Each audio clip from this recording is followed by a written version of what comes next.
За сайн байцгаана үзэгчдээ. Өнөө өдрийн дэс нэвтрүүлэг Өмнөговь аймаг Цогцсын суманд ирсэн. Ерөнхийдөө Монголын баялаг бол маш ихээр гадагшаа урсаж байна. Цогцсын сум бол хөгжсөн алга. За тэгээ засмал замч ер нь ховор. Зам харгу бол маш хэцүү байдалтай. Өнөөдөр миний өнгөцгөн яваад ирэх дүгнэлт бол иймэрхүү байна.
Амлсан бүхэндээ хүрээд Өмнөговь аймаг Гашуун сухад Хилийн бомбтер ирлээ.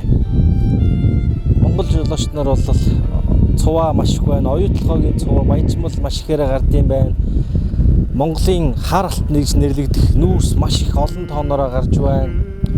Өдөрт өчнөөн тооны машин өчнөөн олноор гарч байна. За тэгээд нэг л юмд маш их харамсаж байна. Юу гэхээр одоо миний зогсож байгаа газар хогондоо дарагдсан. Ингээ эргэн тойрон буу хог. Тэгээ бөөн тоос, утаа тортог, нүүрсний тортог дэгдсэн хүний эрүүл мэнд гэж үнэхээр одоо хэцүү газар байна. Гэтэл энэ хэдхэн алхмын цаана хил гараад Хятадын газар нутаг байна. Ганц мод гэж нэрлэдэг Хятадын газар нутаг. Хятадын газар нутаг одоо дроны дүрсэн дээр харагдана. Тэр цаана бол байшин барилга бүх юмыг зохицлоосон байна. Цаана бол бүхэл бүтэн бараг Улаанбаатартай дүүцгэр хот бий байгуулчих. Жолооч нарын яриагаар тэр цаана байгаа газар бол дандаа хоосон байшингууд, хүн байхгүй хоосон байшингууд. Бүтээн байгуулалт хийгээл барайл тавиад байгаа. Тэгээд хизээ нэгэн зэгт Хятадын иргэд наашаага олноороо орж ир сууршина. Нөгөө сайлаа бэлтгэр саваа бэлдгэж. Яг Хятадын бодлого бол сайлаа бэлдээд, саваа бэлдээд байж байна. Тэгээ удахгүй хүмүүс нь орж ин гих жишээтэй. Тэгээ Монголын байгаа байдал ийм аимшигтай. Одоо ийшээ нөгөө нэг юу нэгаа юу лээ. За нэг юм байгаа. Нөгөө нүүрс буулгаж байгаа дундын ирээс явдаг газар. Тэр бол зүгээр л амьдрал тэнд ард түмний амьдрал тэнд бол буцалж байна. Мөнгөний төлөө амьдрахын төлөө ар гэрээ тэжээхийн төлөө тэнцээ дайн болж байна. Ирак, Сирь гэх хэмжээний бараг дайн шиг харагдаж байна. Тэгээ хар алтаа зөөгөөд хамаг эрдэнэс баялгаа зөөгөөд Хятадын газар нутгаар гаргаад идэг. Монгол орон өдрөөс ирэх тусам дордоод, муудаад, хогондоо баригдаад, ард иргэд нь өрөнд ороод, ядуураад, дөнгөж төрсөн хүүхэд нь өчнөө сая төгрөгийн өртөө төрөөд бид яаж амьдраад байгаа юм бэ? Бид нар хиний газар нутг дээр яаж амьдраад байгаа юм бэ? Бид нар яагаад алт эрдэнэс баялгаа өгчөөж яагаад улам ядуураад байгаа юм бэ? Хятадын газар нутаг бидний эднэс баялагийг худалдаж мөнгөөр авч биднэрт мөнгө төлж яагаад эднэр улам өөдөө дэвшин баяжиж яагаад эднэр томроод байгаа юм бэ? Зүгээр ийм л асуулт надад айгүйх бодогдож байна. Тэгээд эцэс Монголын ард түмэн нүдээ нээж чихээ сортоолгож одоо зөв хүнээ дэмжиж эх орон сэтгэлдээ үнэхээр эх орных юм хийж чадах хүмүүсийг сонгохгүй бол 2020 он гэхэд яг энэ байдлаараа Монгол орн сүрэн дууслаа. Говийн газар нутаг бүх хил бомтоороо хамаг хар нүүрсээ зөөгөө дууслаа. Хангаа дэлхий хангаа газараа бүх газараараа алтаа ухуулаад дууслаа. Сэндийцсэн, ухадсан, онгоцсон, шороо, гол ус бүх юм дууслаа. Бидний үр хүүхэд уух ус гიშих газаргүй боллоо. Тэгээ надад ийм л юм бодож чинь 5 жилийн хугацаанд өнөө удлын дэс нэвтрүүлэг хэний ч гар хөл болохгүйгээр чин үнчээр ард түмний нүч их гэж өөрийгөө хөөргөн өнөөдрийг хүртэл тэмцэж явсаар байна.